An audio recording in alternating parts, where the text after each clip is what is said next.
many people with, and we can assume maybe, and you probably have a better number, but let's just say 100 billion has been allocated out of the $350 billion that's in the fund.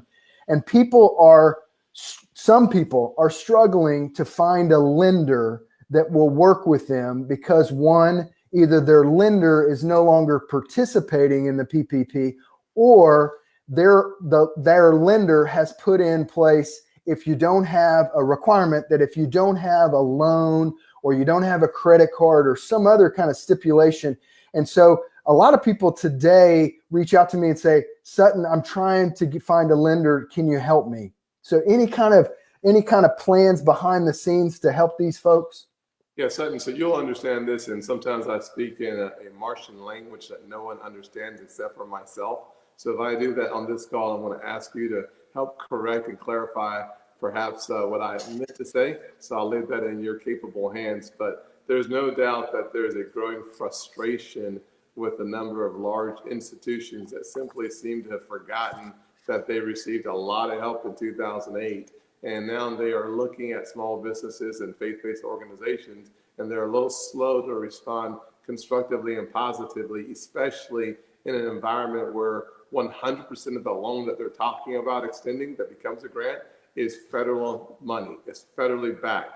So whether that's Wells Fargo and Bank of America, two specific organizations that I'm talking about, I've been very disappointed in their response, to be honest. What we're starting to see, though, is this SBA is coming to the table and trying to help clear out some of the obligations that they have on their books because of the PPP. And by doing so, that allows for Wells Fargo, that has indicated in the last 24 hours that they're going to be getting back into the lending game because the SBA is apparently going to buy back their $10 billion aggregate level.